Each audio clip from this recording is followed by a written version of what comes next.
I'm Professor Stephanie Lemenager, co-director of the Center for Environmental Futures with Professor Marshall Weisiger. I want to welcome you here for our terrific event today with our postdoctoral scholar award winner, Dr. Belén Noroña.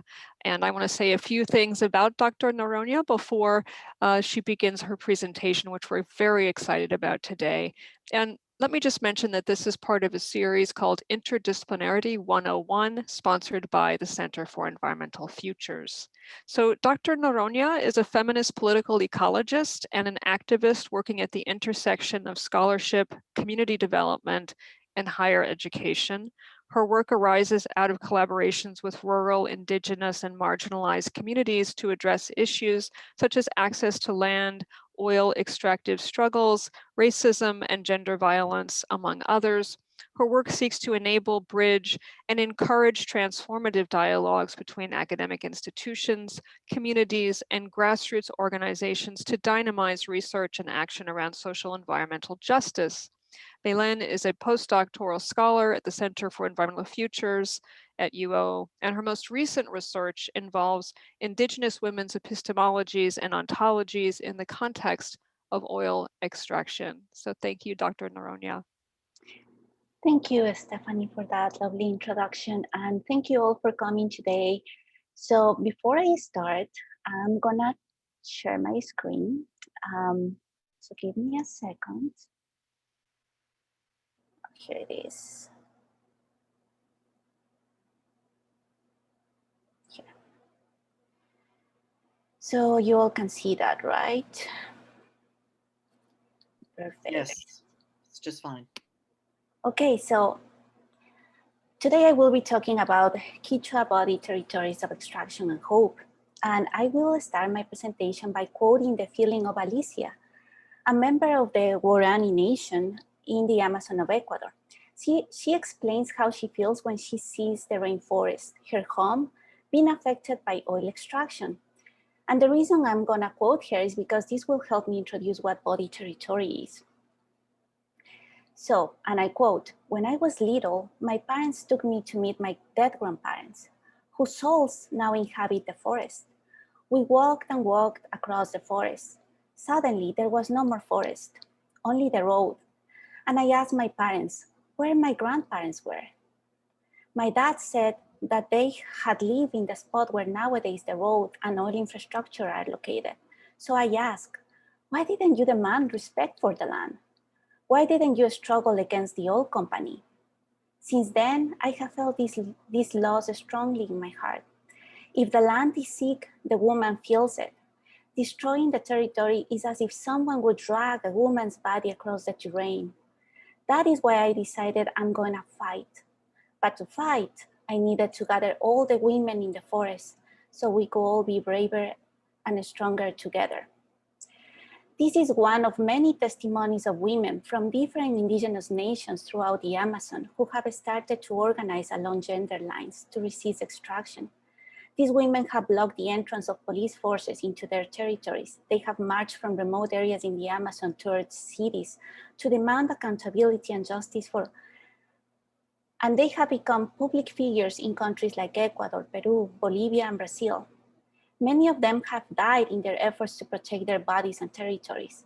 These women denounce how extraction is eliminating their communities, as well as the mechanism through which oil and mining exacerbate racial, gender, power differentials, confronting men against women, communities against nature, and furthering the state racism against rural people that question mining extraction. For the last 20 years, indigenous grassroots movements, indigenous female intellectuals, and very recently, Latin American feminist geographers as myself, have been documenting and analyzing the links between territories, extractive activities, and the violence perpetrated in the territories and human bodies. Such an analysis has been articulated by using a grassroots feminist concept called body territory. This is a conceptual and methodological tool that helps us be cognizant of our bodies and the links to the territory. Within geography, this framework has been used to challenge coloniality. According to the Latin American collective Critical Understandings of the Territory from the Feminism, hope I am translating that correctly, coloniality is understood as an ongoing process of oppression that is based on a hierarchical structure organized around hegemonic thought, the primacy of white races, heteronormative practices, extraction of natural resources, and the reproduction of capitalism. Body territory identifies the body as the first place in which spatial power structures materialize. Geographer Doreen Massey identifies the body as a conceptual geographical scale that is situated within the local level. In this sense, skin is the first border that separates us from the others. At the same time, skin, just as any other border, is permeable, and interdependencies between human species and other species and territories are found. Feminist geography, recent engagement with body territory leads me to identify three important ways in which body territory frameworks help us address the following problems.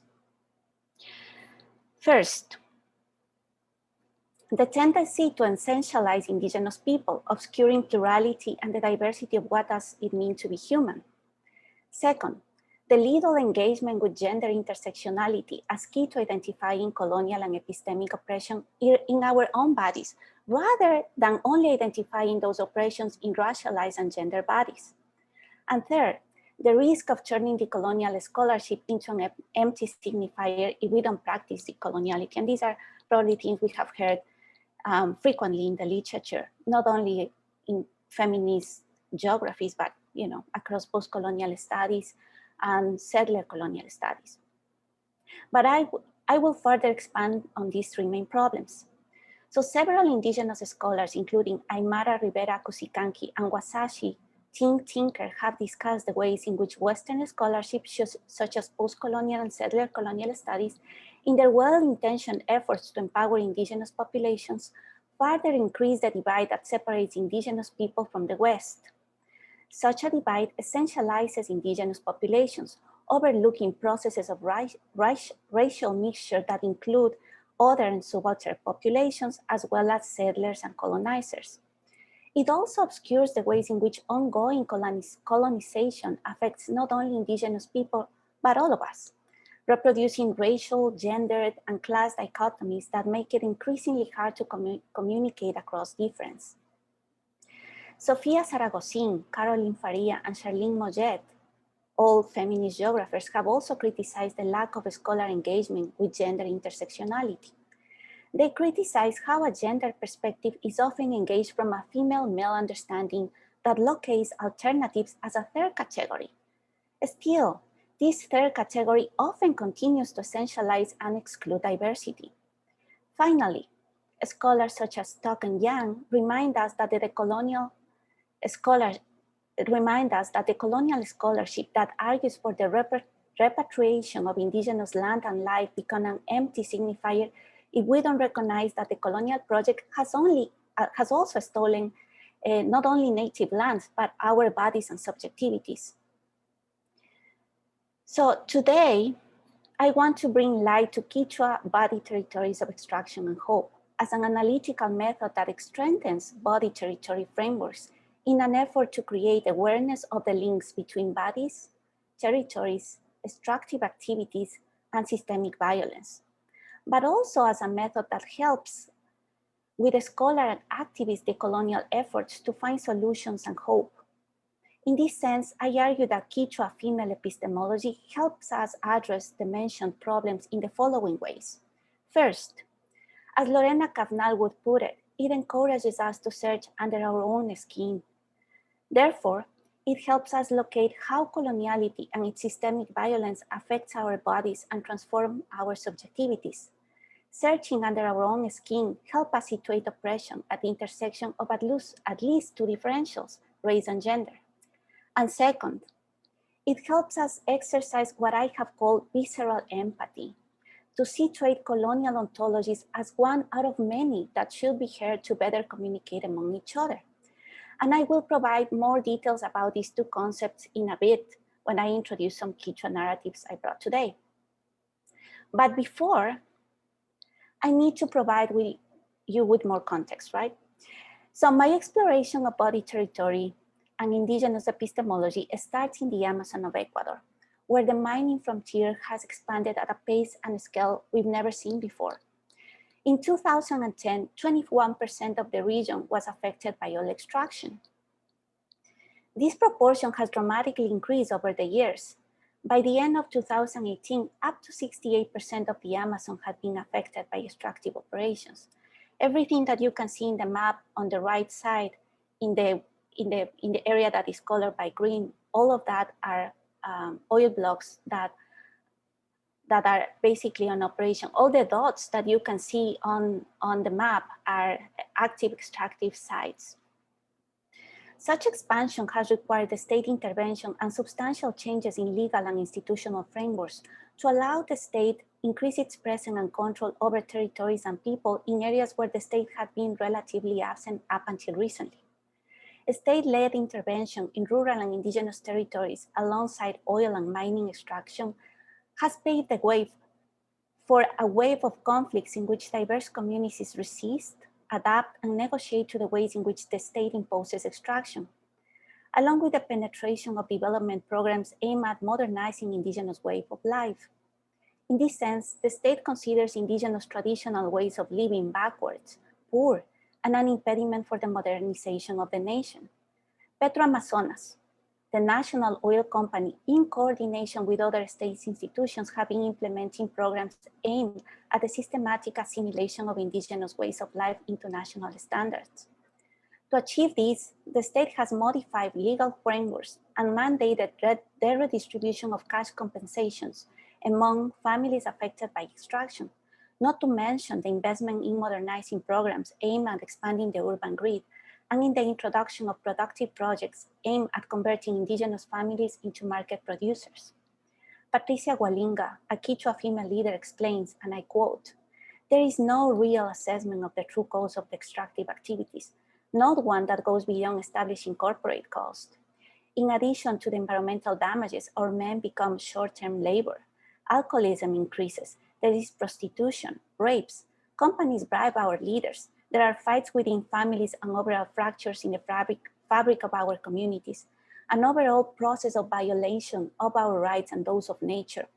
We fight not only for indigenous people, but for the survival of all, as we all depend on nature." I will now tell you a little bit more about my positionality in relation to indigenous engagements with body territory. So in the last 10 years, I've been collaborating with indigenous and non-indigenous populations that resist land dispossession and oil extraction, and with others that have been forced to adapt to extractive activities. I identify as a mestiza, or a mixed race woman, and as a female scholar and activist. I also identify as a colonial subject that inhabits and experiences colonial contradictions. My ancestors were Quechua from the highlands of Ecuador, whose identity was diluted when they moved into the cities in search for a better life. Throughout my life, I have been trained in Western social sciences, but at the same time, I have been compelled to join social causes that have always included rural, indigenous, and marginalized populations with whom I identify.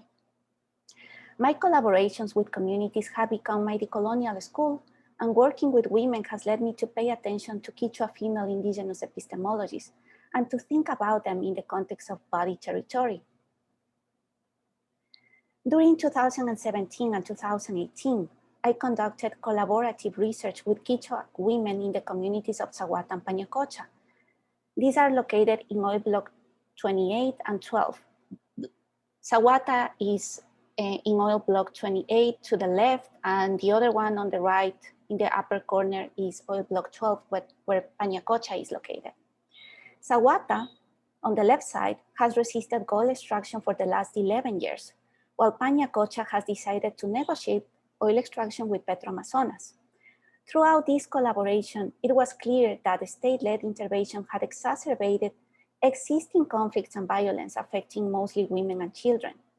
Indeed, community disagreements about how to respond to extraction, how to allocate cash compensation among families, corruption, and the fact that male heads of households were becoming increasingly violent worried the community, especially the women. So different from the rising outspoken female leaders who have transgressed their subordinated positions in their indigenous communities and at the national level, most Quechua women in the Amazon feel oppression not only by the state, but also inside their communities. The Quechua is considered one of the most civilized groups in the highlands and in the Amazon, one that has endured Christianity and state-led education. Therefore, gender and racial difference is marked at the communal level, reproducing Western power dynamics in which women are not only subordinated to their husbands and parents, but also to the state and all corporate logics. Indeed, Lorena Cavnal, a Guatemalan indigenous feminist, speaking about women in her country and Bolivia, explains that indigenous women are colonial subjects that not only have internalized Western colonial power dynamics, but have also inherited ancestral patriarchal relations that have been present among Andean communities before colonization took place. Such an argument shakes indigenous discourses that seek to go back to ancestral practices assumed as emancipatory.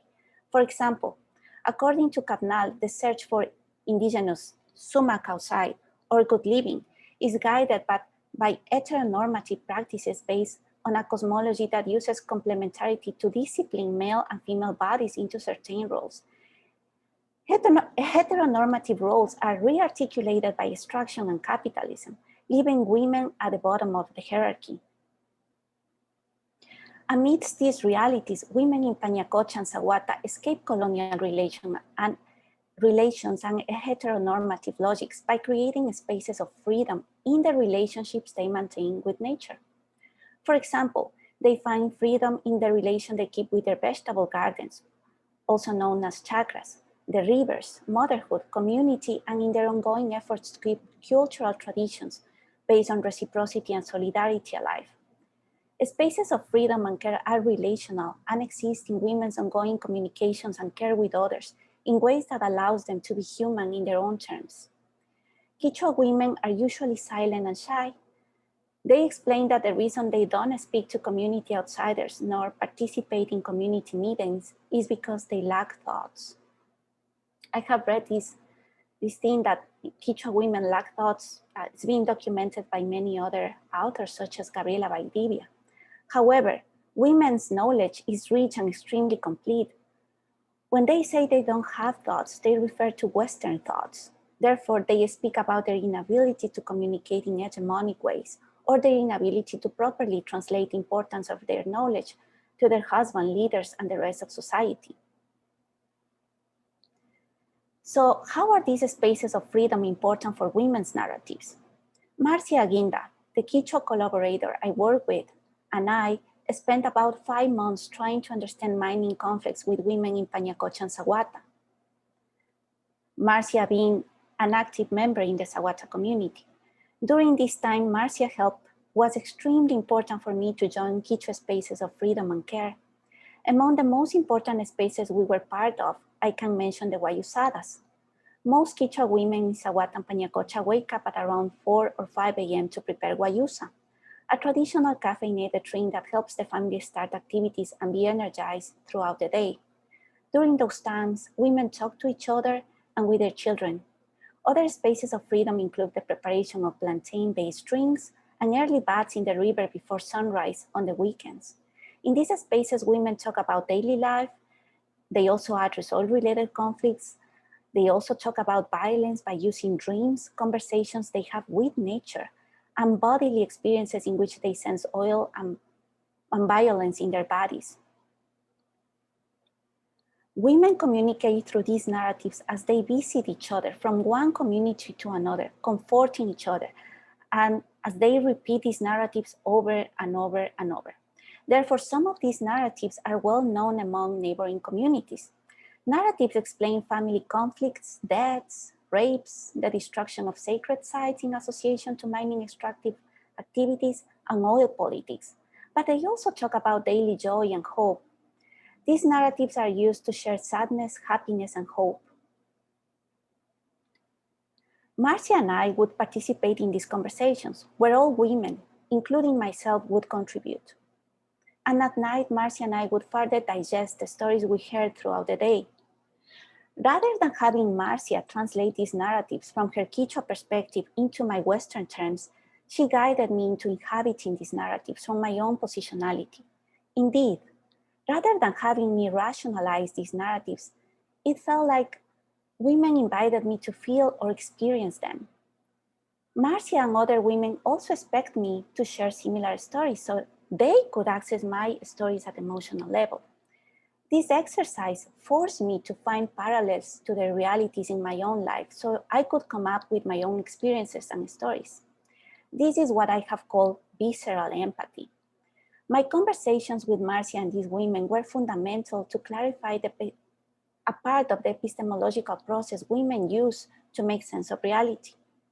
I have exercised visceral empathy by inhabiting and experiencing women's narratives from my positionality and subjectivity repeatedly. And some of these women's experiences have become part of my own.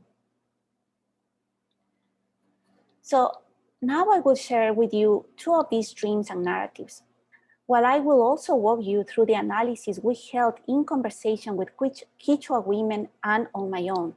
The first is a dream by a woman in Sawata, and I quote, "In my dreams, I'm wrapped on sheets, and someone is trying to immobilize me and suffocate me using the sheets. When I try to see who's doing this, I see two individuals. They are part human and part monkey. They are trying to kill me, but I struggle for my life. In the fight, I can pull one arm out of the sheets, and after a further struggle, I'm able to introduce my arm through his mouth far enough to grab his heart and pull it out of his body. I'm scared and furious. I don't want to do this. So I scream at them, 'Why are you doing this? Is this what you want?' Further analysis of this dream with this woman reveals that men monkeys could be interpreted as mining interests seeking to evict the Sawara community off the land. Indeed, Sawara lost its territory between 1950 and 1972 during a process of agrarian reform in which the state declared those territories empty. From that point in time, landlords not only that used land and natural resources, but also appropriated indigenous labor in feudal ways up until 1982, when the territory was purchased by a gold mining company. This gold mining company forced the population of around 20 families to live in about 250 square meters, suffocating families' ability to survive on subsisting agriculture and fishing. In 2010, the community decided to resist mining, expel the company, and refuse to leave the territory. Therefore, the fury and force this woman feels as she tries to survive in the dream are comparable to the force experienced by her and other women and children who confronted the police forces sent by the state to protect the mining company and remove the population by force in June of 2010. Although this woman considers herself a leader in her community, and even though women's input in fighting for their territory has been extremely important to the community's resistance, women are subject to violence at home and at the hands of their husbands. Moreover, male leaders are suspicious of women's participation in organized resistance. She thinks the anger she feels in the dreams is also comparable to the anger she feels when her husband beats her and beats her children. In those moments, this woman wishes she had the force she has in her dream to grab her husband's heart and teach him he cannot harm her. In this dream, I want to bring your attention to the symbolic ways in which this woman links colonial violences across scales. She's linking a mind that dreams of violence, a body that feels the violence, and the systemic violence that results out of historic dispossession of land, violent sexual access to women's body and natural resources. Such an analysis is what Lorena Cabnal calls the searching within our own skins. Latin American feminists have argued that marking colonized people as indigenous not only that racialize them, but also feminize them. This happens within the Western colonial gaze. Therefore, entire populations are feminized or gendered, justifying violent access to their territories and bodies. Maria Lugones calls the role of gender in colonial relations the coloniality of gender, especially when referring to the feminization of bodies. But Lugones also argues that the dichotomy between the colonizer and the colonized in Latin America positions indigenous men as uncivilized or as lacking humanity. But this can improve by becoming civilized. However, indigenous women have often been seen as opposite to men. Therefore, they cannot become civilized or men-like in Western terms. Indeed, Lugones thinks that indigenous women are frequently understood as violent, sinful, hypersexual, while simultaneously as sexually passive. I think this imagination of women is particularly salient in peripheries such as the Amazon rainforest. In other words, they are seen as an aberration of male perfection and a threat to Western morals and the logics of civilization. Such an explanation is also coherent with my conversations with Quechua women who explained to me that they were not feminine as mestizas or as white women were.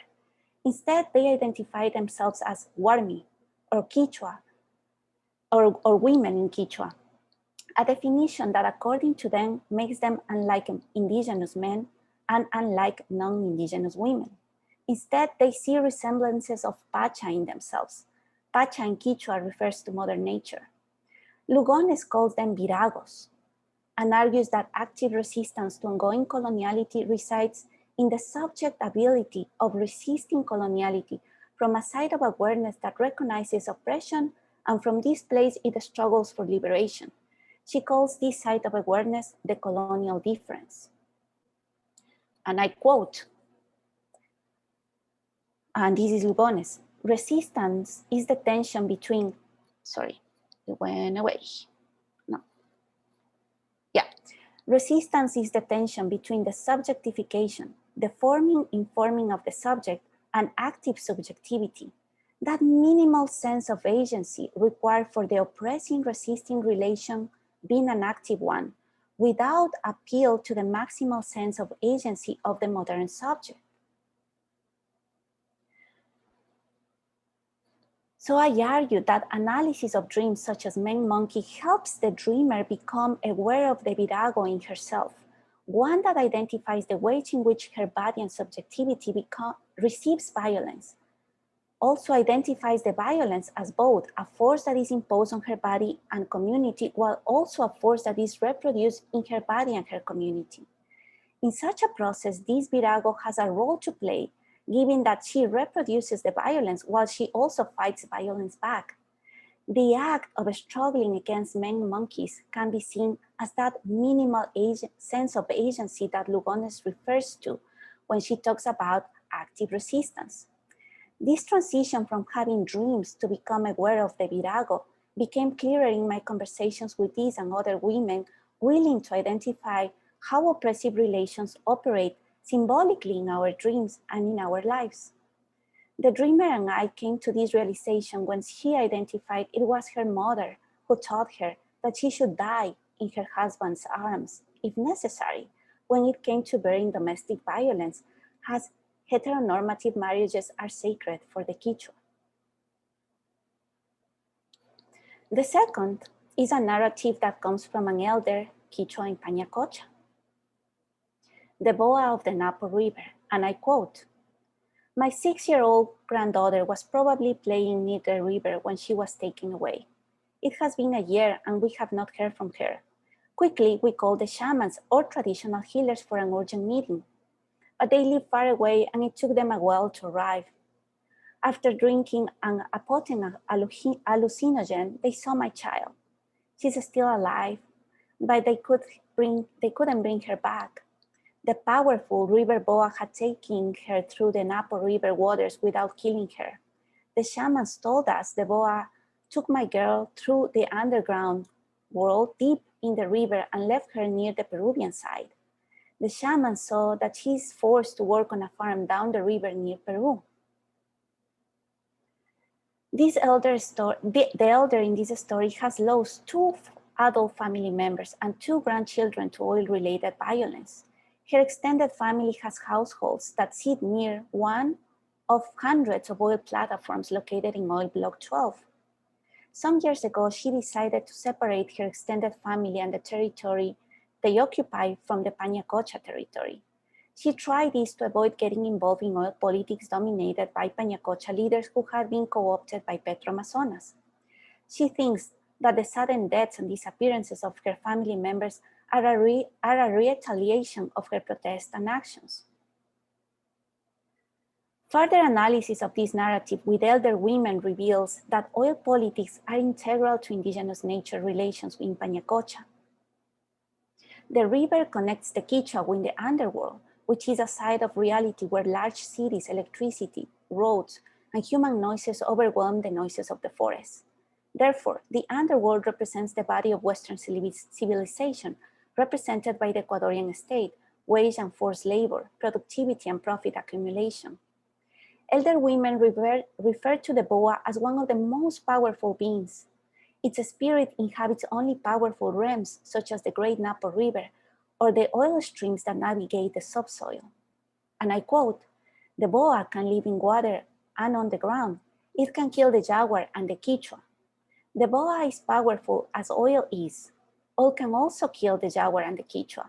Like blood, oil circulates the subsoil, and when it reaches the surface, it overwhelms the Quichua with money and ideology. The boa takes children away. Sometimes it kills them. Sometimes it just takes them away." And I finish the quote. Therefore, the boa lives in both realms, the Quichua and that of oil extraction and capital accumulation. According to the elder, shamans who serve the interests of Quichua families that benefit from oil extraction are behind this violence.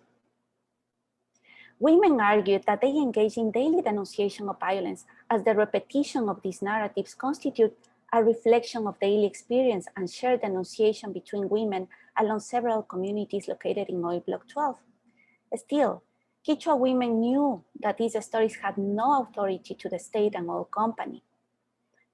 When I asked Petroamazonas personnel, doctors at the local health center that has been recently built, and police personnel protecting oil infrastructure about these deaths and these women's narratives, they told me, "You cannot believe these stories. What happens here is that these people are savages and they take matters into their own hands."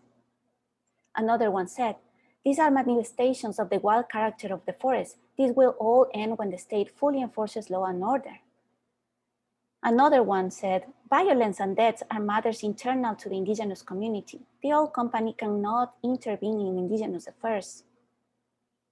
These responses illustrate how state officials and public servants portrayed indigenous knowledge as feminine, high historical, and even mythical in comparison to Western knowledge. As Mario Blaser explains, discourses of modernity, such as those used by the Ecuadorian state and oil company, are aimed at controlling by denying the existence and validity of other worlds with different ontological presuppositions.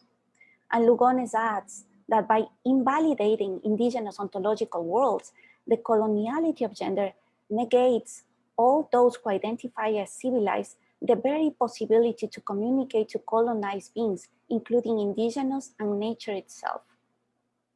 Moreover, talking about this lack of communication and miscommunication between different ontological worlds, Marisol de la Cadena explains that in her efforts to converse with Aymara and Quichua intellectuals, she came to accept that an exact ontological translation of their conversations was impossible.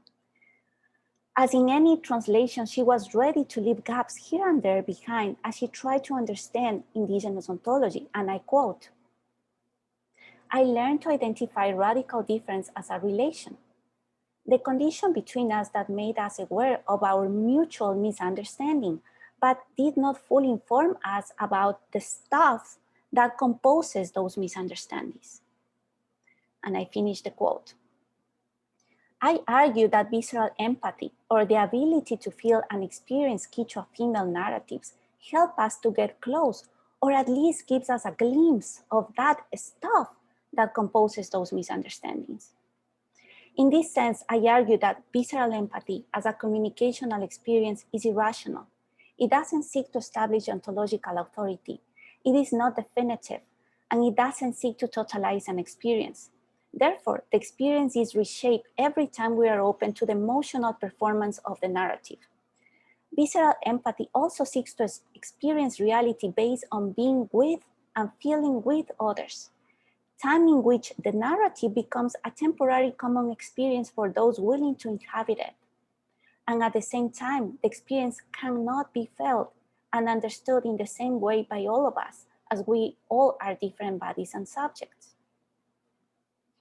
In the case of the boa story we just heard, women are not interested in providing evidence that shows how shamans and healers act through and communicate with natural beings, such as boas or other animals and insects. Instead, they seek to show how natural beings have subjectivity and material agency that manifests and is felt by the laws of life in the territory. Therefore, many Quechua women believe it is not the Ecuadorian state nor the oil company those who hold most of the power. Instead, it is nature itself who manifests through the state and oil politics.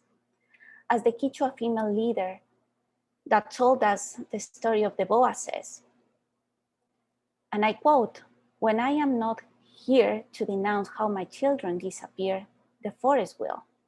And if the forest is not here, Pacha or nature will." I finished the quote. A male shaman from El Eden, a community located across Pañacocha, explained to me the following, and I quote, "Nature reacts to provocation. The boa doesn't know the difference between the Quechua and the engineers that are poking on the ground. Poking the ground is as if we were willing to open our veins and then expect to survive." And I finished the quote. And when he said that, he referred to everyone's survival: male, female, queer, brown, white, black, civilized, colonized.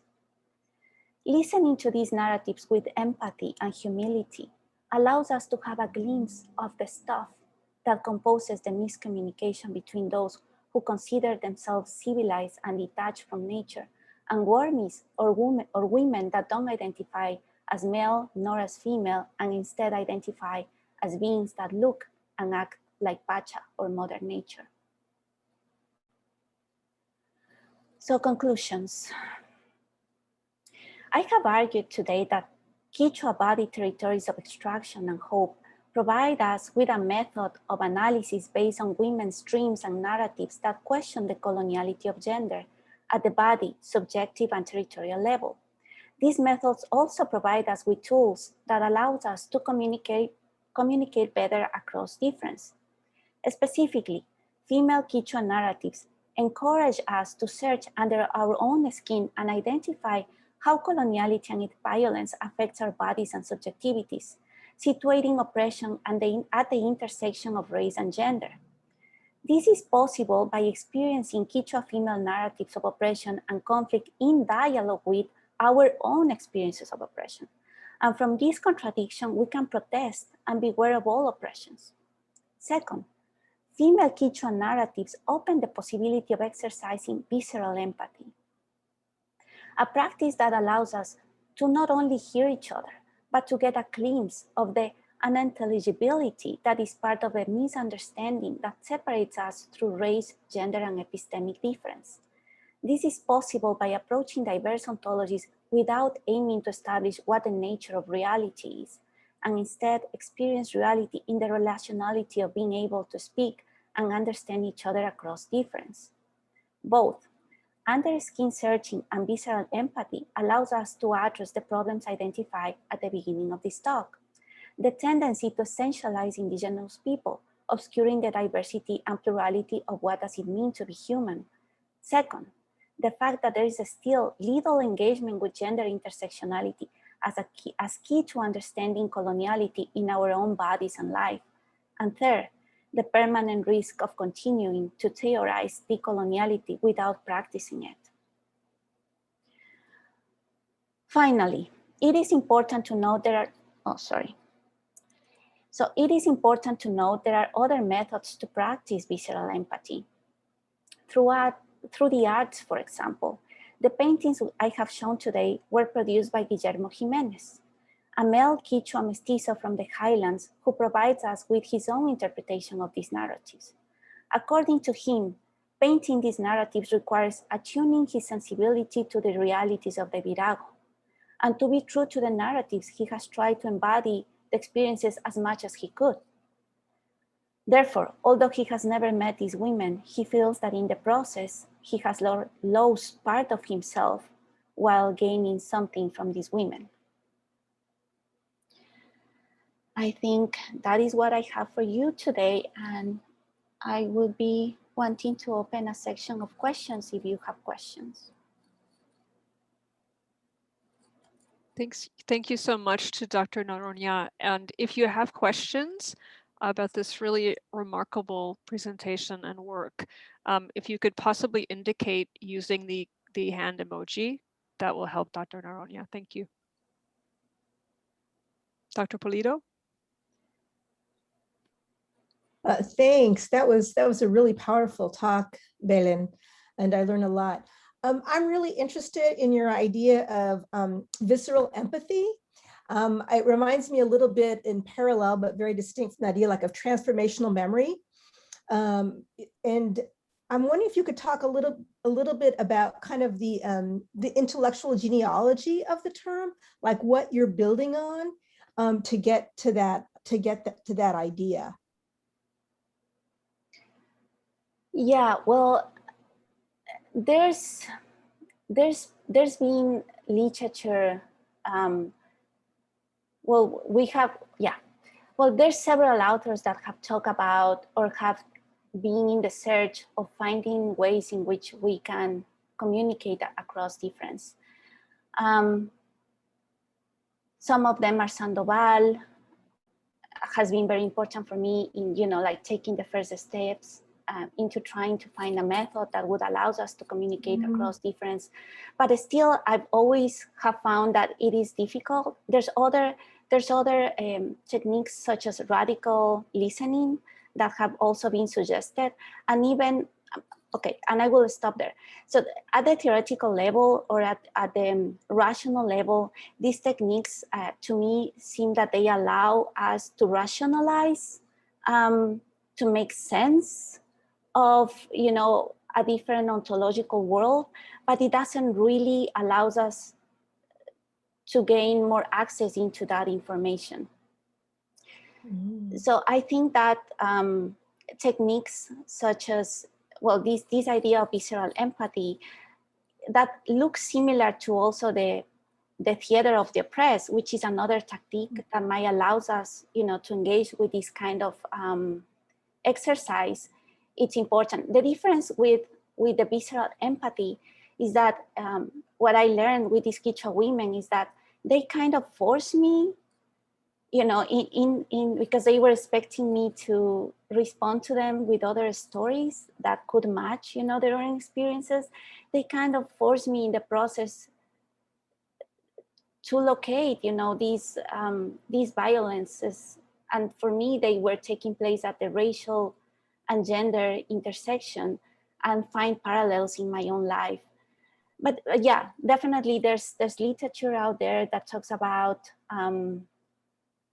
a third space that has been, trying to access this information. But as I said, it feels to me that it takes place mostly at the intellectual level and not at the body level, feeling level, inhabiting level. I think you're making a really big leap, a very courageous one, when you say it's irrational. Because yeah, and maybe that's what's needed, right? To move beyond reason. That's great, thank you.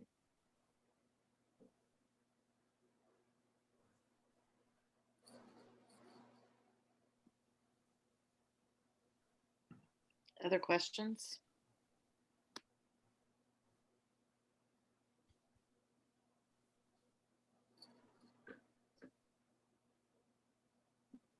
Go ahead, Stephanie. Thank you. So Belen, I have so many different ways in which I admire this work, but I mean, as I think about you doing this work, I wonder if you have felt in danger and, kind of how you negotiate some of the potential violences that might be directed at you in these places. And I would imagine that some of both the people involved with Petro Amazona and other state actors might be very unfriendly to your work. And I'm just kind of wondering how that works for you. Maybe I'm wrong in my assumptions, but Well, yeah, actually, I think that in today's talk, I see that Ali Ruxin and Liza Schweitzer are present. These were two US college students that came with me to the field. So at the beginning, it was, Quechua women, these US college students and myself. I had to ask these two college students to stop the collaboration with me after a month because I felt that they could be at risk of sexual abuse. Mhm. That happened after the first month. And since then I came back to the field with Marcia, with my Quechua collaborator. And I stopped field research in December of 2017 in Pañacocha because we were threatened. So we had to leave. But then I continued to go back in 2018. I continued to have more conversations with Marcia. So yeah, obviously we received threats and violence, and neither the leaders of Pañacocha were okay with us, nor the oil company was okay with us, doing this work.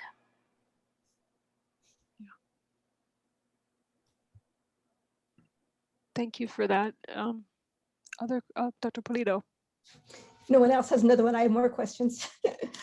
You talk a lot, Belen, about the narrative and how the women are sharing the narrative as they go through, different kinds of communities and meetings. And I'm wondering so obviously the narrative is super important, but I'm also wondering if that is too confining. And I'm wondering about body language, dialogue. I mean, it seems like it's a more robust kind of event or process than just narrative conveys. Definitely, yes. Yeah, I mean, and it changes as well. So there's narratives, as I said, what these women do is they visit each other, and when they visit each other, they don't talk like we talk, right? Rationalizing things. They just talk about these narratives, right? Mm. So they cry with the narratives. They care for each other during the narratives. So there's hugs, there's crying, there's also a lot of love. So there's a lot of bodily engagement with the narratives, but not all the time, because a narrative can be repeated more than one time. There's many variations of the narrative, right? Mm.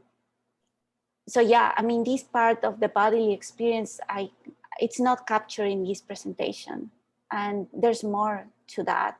And there's many things that, as Marisol de la Cadena says, will be left in the gaps, right? That it's impossible to bring up together or to transmit exactly how it is. Right.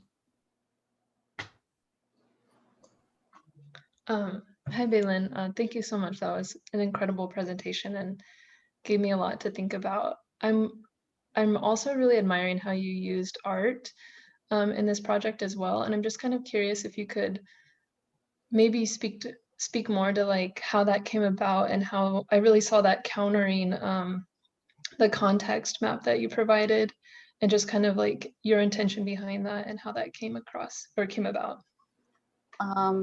You're talking about this one Yeah. here, right? Yeah, well, this painting is actually another narrative, but it just struck me how this painting basically talks about these binaries, right? But the actual painting, it was painted after one of these female narratives. But in the painting, you can see that these two human beings are separated by a wall, right? That could easily represent, difference, any kind of difference that separate us. And at the same time, they both, you cannot tell whether they are colored, black, white. In the indigenous context, you cannot tell. And you can see there's a frog that is at the bottom. And for women, this frog they say that the frog can be on the land, can be on the water. So it's like jumps from one place to another. So it is in both sides, just as the boa lives in both realms. So the actual frog is the one that can actually walk through the line, like of this visceral empathy. Like I see it as maybe the representation of the visceral empathy. And the fish for women are the abundance. You know, when they don't have anything to eat, they just go to the river or to the lake and they get fish. And so it's very symbolic, and it just strikes me that this is Guillermo's interpretation of, or like his way of describing one of the narratives. But what came out, it's very symbolic to explain, how these conversations takes place between, people. And it also, we could also talk about the permeability of the skin, the permeability of species, the permeability of bodies, all of that. Yeah, that's amazing. Thank you for sharing. Dr. Weisiger. Well, I'm still trying to wrap my mind around the narratives that you're talking about. So are you talking about something that becomes sort of akin to an oral tradition? Or is this like a script that people sort of follow as they tell their varying stories over time, that really of things that happen to them, but it follows a script in the way they convey it? I'm not quite sure I understand what you're getting at. Yes, so these stories, women talk about many things, right? But there's particular ones that get repeated. So the ones, for example, the ones about the children disappearing, that one, everybody knows that one, because women get together and talk about these children that are missing, and this is the story that they would repeat. So not all the stories get repeated and used like as a script, but some of them are in the context of oil violence. Some of them are definitely repeated over and over. So the ones I collected a total of six stories that get repeated a lot. There's many more stories, but the difference between the other stories and these stories is that these stories are repeated a lot, and the communities along the Napo River in Oil Block 12, they all know them. So it becomes this framework of understanding of why this violence takes place and who is behind the violence, and how women could take care of their children. For example, now women are very worried that their children will go to the river because they know that the boa might come and take them away. So these stories, serve different purposes, but in addition to talking about violence, they also are a tool to heal. Like women, when they tell these stories, they cry together, they comfort each other. So they have different purposes. But as I said, the ones I brought are the ones that get repeated a lot. Okay, thank you. I think I understand what you're talking about now. Thanks.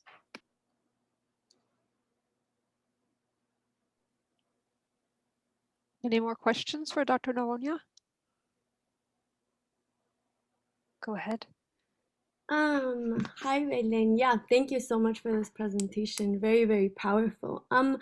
I guess I was wondering if you could talk a little bit of maybe like the strategies that you engaged with, and also entering that space, like being invited to a Wayusala, or opening a space where you're talking about dreams and about like these intimate, also very violent stories, with your positionality as like an outsider, mestiza, academic, and I guess also breaking that barrier. I'm not sure if that's the right language, but of this idea of Quichua women as like not knowing, but that meaning like not engaging in like Western thought. Like, how did you engage in that space of non-Western thinking? How were you invited into it? And yeah, maybe just speak a little bit to that. Well, something you all need to know is that I didn't go to the field expecting to find this, right? I didn't go there. I mean, my agenda, I had research questions, and we all have when we got to the field. I had a strategy and lead review and all of that, right? So this was kind of unexpected. This is what I found in the unexpected of the fieldwork. So when I would stay in a household and I was with Marcia, Marcia was watching out for me. That's how everything started. So is this woman trying to take care of me? Because we all in the Amazon, I mean, believe me, we won't survive it. It's an area, there's no infrastructure, there's no urban grid, and you don't have access to cell phones, there's nothing. You camp on the forest or on the homes of the people you're visiting, and that's it. So Marcia was watching out for me, and she was helping me to survive. We would run out of food after the first 5 days, and then we were at the mercy of whoever family was hosting us. So what Marcia was doing at the beginning with me was trying to help me to go through, to be there, right, and do the work we were supposed to do. But we were doing this in very different ways because Marcia had her own agenda, right? I had my research questions, but she had her own agenda with the women. And in this process, I would follow Marcia. I have to accept that, in the Amazon, I mean, my subjectivity of, like my positionality as an academic stops being, because the reality is completely different and the circumstances are different. And I'm basically following Marcia's lead in many ways. So Marcia, in her efforts to take care of me, she's inviting me into these spaces. So I'm not only hanging out alone by myself. And it is in these spaces that I started to find that, wow, these conversations were like amazing, right? So I started to engage in these conversations, but the way that I started to integrate myself in those conversations was because Marcia helped me to get in them. So if Marcia starts, because Quechua women won't talk to me, but if Marcia starts talking about her own realities with these Quechua women and I'm present and Marcia asks me and integrate my voice, then I become part of the group. So it didn't happen from one day to another. It took a while for this to happen. And as soon as maybe 2 or 3 women of the community that are well respected would like spend a Wayusada with me or a river bath with me, then other women would like say, okay, that's okay. If you come tomorrow to my place and we make chicha together, or if we kill a chicken and make the chicken together, or if you help us with the garden. So that is kind of the way I got in there.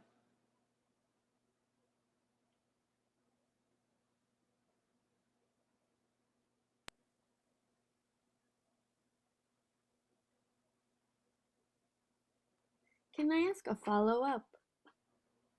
I'm curious, because probably it took like a minute to like think about these dreams and come with this interpretation of them. I wonder if you've been able to like follow up or like go back, share with them your thoughts, or what would that dialogue look like?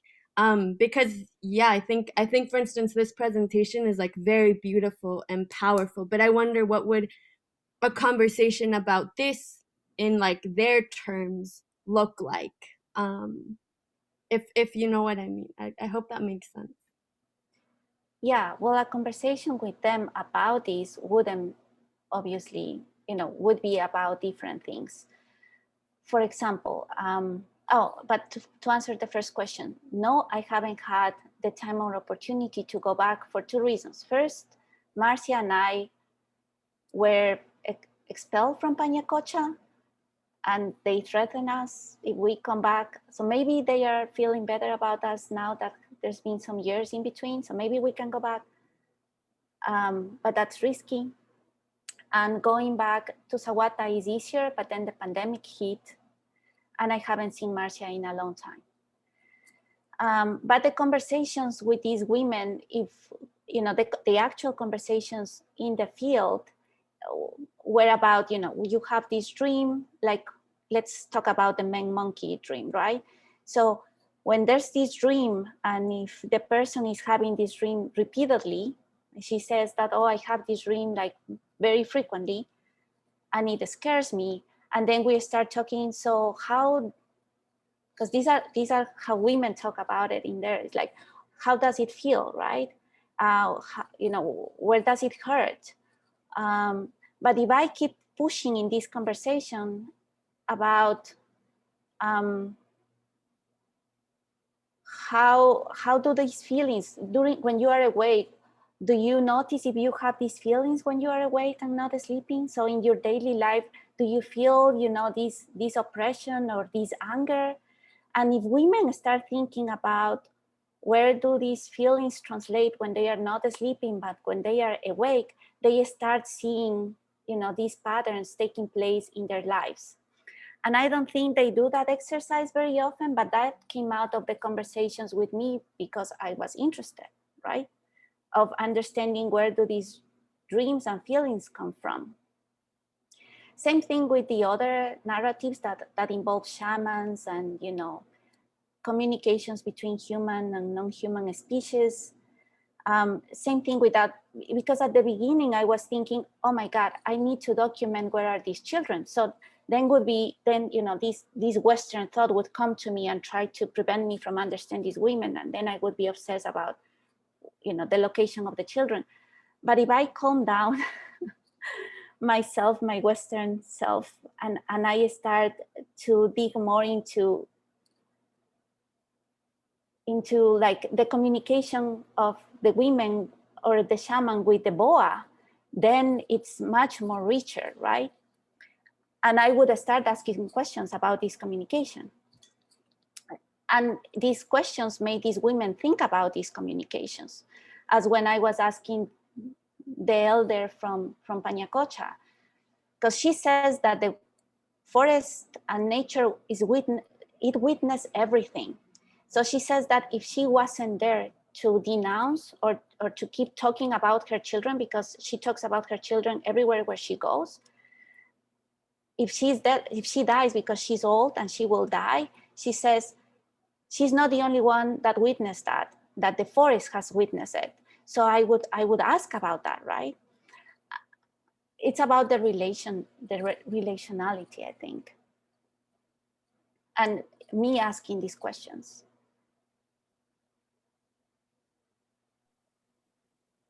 Thank you so much. Belen Namonia's work is, to me, It's very similar. That just reminds me of something that Tiana Bruno, I don't know if she's here, but she's, if people that are in this session attended her presentation a few weeks ago, she talks about, she's actually trying to get the core of the trees to see how the trees have endured contamination, you know, oil-related contamination, and see how black bodies have endured that same contamination, because the trees have been there for a while, right? Just as these Quechua women say that, you know, nature is witness. I think we have time for one more question. And Ali, go forward, please. Hi, thanks, Belen, for this presentation. It's been really great to hear more. I'm wondering about the activism piece of your work, and if there are ways you see parallels or ways for international solidarity with oil extraction and settler colonialism here in the States. Well, I think that you know, like people like after doing exercises like these myself, and I know it's powerful, and I know that sometimes I have dreams that are connected to the dreams of these women, and I can feel it. I think that more than well, depending on your positionality, but in this space where there's a lot of professors and students, I think it would be useful to use these materials, to use the technique in our classrooms, for example, in workshops, among each other at the institutional level. So we are aware, but we are not just like mindfully aware, right? Like we can rationalize, you know, this idea of colonial difference, but we can actually feel it. We can actually go through it. We can actually experience it. So we do change. So that is a way of doing it. And Chell, who is from Pachaysana, that is here, and we've been working on this, and we've been trying to do this.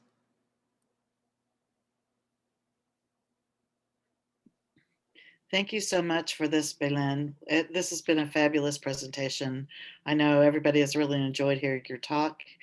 And we will see you all sometime in the future. So thank you all for joining us very much. Thank you for having me. Yeah, And we're thank you for coming. thrilled. Thank you.